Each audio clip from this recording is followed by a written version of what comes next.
What's up, everyone, and welcome to another QTE episode right here on Stay and Play. So today, Sony makes a strategic grab for Bandai Namco stock. Forza Horizon 5 becomes the best-selling game on PS5 this year. Marvel's new 4-on-4 fighting goes hands-on at EVO, and Xbox decides $80 is too pricey. Let's get into it. But before we get started, ladies and gentlemen, please don't forget to hit that like, that subscribe, and ring the notification bell for all my latest videos. It helps a ton. Now let's jump into it. On July 22nd, 2025, Sony quietly bought 16 million Bandai Namco shares, about 2.5% of the company. Sticker price, 68 billion yen, or roughly $465 million at today's exchange rate. Now, before anyone yells, exclusive Tekken 9, remember, this is a minority stake. Sony gets no board seat, just closer collaboration on cross-media projects. Speaking directly from Sony, Toshimoto Mitomo, I hope I said that correctly, Chief Strategy Officer and Representative Corporate Executive Officer at Sony Group Corporation. Whew, that's a lot to say. What a title. My goodness. Very distinguished. Distinguished gentleman. So this is what he had to say. He said, through this partnership, we aim to co-create an array of content and experiences that exceeds expectations and delivers kando, also known as emotion in Japanese, to even more fans. Alongside Bandai Namco Group, with its outstanding capacity for multi-directional expansion of diverse IP and deep connections with fans and real touchpoints, both domestically and internationally, by combining the strengths of both companies in the field of entertainment and unlocking the potential of compelling IP, we will further accelerate our efforts to maximize IP value and realize Sony's long-term vision. Creative entertainment vision, that is. So basically what this is that Sony isn't looking to make any games exclusive, at least not yet. Maybe when they have another 10% shares there, but they're not looking to make anything exclusive, as mentioned by Toshimoto, that this is going to be a collaborative effort. So specifically looking at the IP that Bandai Namco has and assisting them basically deliver that IP and create new content for that IP, be it through media such as movies or anime or even music somehow, right? So this is a collaboration mostly on that effect. Hey, if they make an Elden Ring anime, why not? That sounds like it's gonna be good. That's what I'm talking about. Meanwhile, Microsoft celebrated a win inside Sony's house. Whose house is this? Say my name. Since launching on 5th of March 2025, Forza Horizon 5 has sold 3.05 million copies on PS5, physical and digital combined. Damn! According to Circana's July 20th report, that's enough to outrun both Monster Hunter Wilds at 2.9 million and Assassin's Creed Shadows at 2 million over the same window.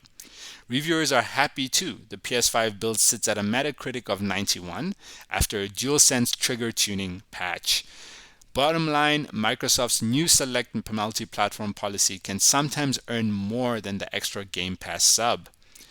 In the meantime, Gran Turismo devotees are shouting betrayal. Ah, sacrilege! Down on your knees, heretic! How dare you? I'll play. I just think that it's doing so well because it is a market or a game in a market that's saturated by mostly simulators, Gran Turismo, Forza Motorsport, Assetto Corsa, and all those, right? So Forza Horizon is that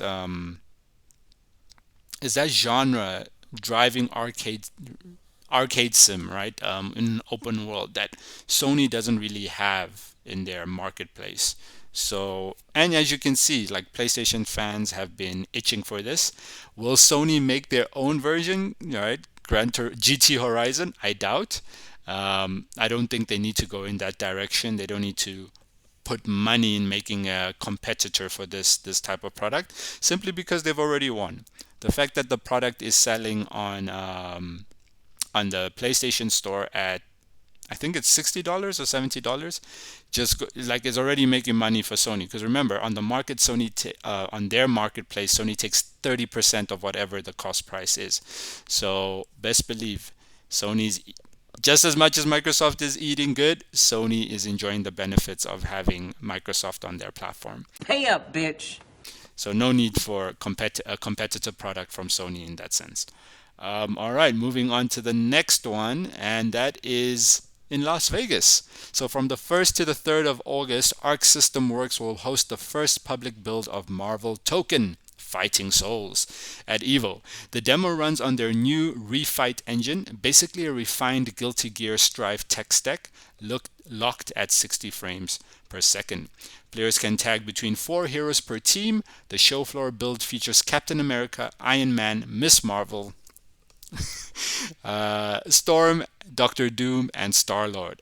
Rollback netcode is baked in, and the dev panel streams live at 20 p.m. or 8 p.m. Pacific time. I say 20 p.m. What is that? 2000 hours, like military. So 8 p.m. Pacific time on the 1st of August. With designer Seiji Akitomo and Marvel Games VP Bill Roseman, release target is fiscal 2026. So fiscal 2026, I'm not sure whose calendar year they're going, but business calendar years usually go from March of one year into March of the next year. Yeah, the month after March. So anywhere between April 2026 to March 2027 should be the release window. Early impressions praise tight inputs and simplified 4-button layout, meant to welcome newcomers. So 4 characters on screen, 4 buttons in hand. May the odds favor your thumb coordination. Yeah, now this is one that definitely looking forward to. It's quite odd not having Capcom like be a part of it, right? You know, growing up with Marvel vs. Capcom, but I guess this is a way for Marvel to shine more. I guess highlight their characters more, and also Marvel is in a position now where they can do games like this, right? They don't need collaboration in the sense of having Capcom there. They have enough of a universe of characters to create their own fighting game. And Marvel Rivals is testament to that, right? All right, finally on to the last news segment about the $80 sticker shock. If you guys haven't heard, back in January 2025, Xbox said flagship titles starting with The Outer Worlds 2 would launch at $79.99. All right, $79.99. The backlash was immediate. A Change.org petition hit 600,000 signatures, with fans citing regional price gaps. Fast forward to 23rd of July 2025, and Microsoft issued a reversal. After re-evaluating market elasticity, Bullshit! we're reverting to $69.99. Refunds are automatic. All right, so if you already pre-ordered and you paid the $79.99, that will be switched back to $69. You'll get a refund of $10 basically. Analysts point out that a higher tier would have affected fewer than 8 games next fiscal year, but risked toxic optics ahead of Outer Worlds 2 market push. So they definitely know that Outer Worlds 2 isn't the game that people are willing to pay $80 for. I think everyone can agree. Everyone can agree with that. The petition as well, 600,000 signatures. That's amazing to see. But let's be honest, Outer Worlds isn't the game that people will dish out $80 for. Maybe there's some, but it's definitely going to affect their bottom line if they had it at $80 compared to $70. It's definitely not a GTA 6, right? So it can't pull the crowd like GTA 6 can. So let's see how this decision turns out. I mean, it's for the better. I would have preferred 60. Remember the good old days of $60, right? The good old days. I would have preferred 60, but let's see how it goes. And let's do a quick recap. So Sony fortifies its anime alliances with Bandai Namco. A former Xbox exclusive tops Sony charts. You know what I'm talking about. Marvel Fighters slug it out at EVO coming August, and Xbox nixes the $80 plan. Alright, so links for every story will be found in the description below. And drop a comment on what are your guys' thoughts, right? Would you pay $80 for Outer Worlds? And how about your thoughts on Forza Horizon 5 topping the PlayStation sales charts? That's super impressive. But anyway, those are my thoughts. Please leave your thoughts in the comment section below. Thank you so much for watching, and I'm out. Oh, but before we forget, please don't forget to hit that like, that subscribe, and ring the notification bell for all my latest videos. Thank you so much for watching. I'm out.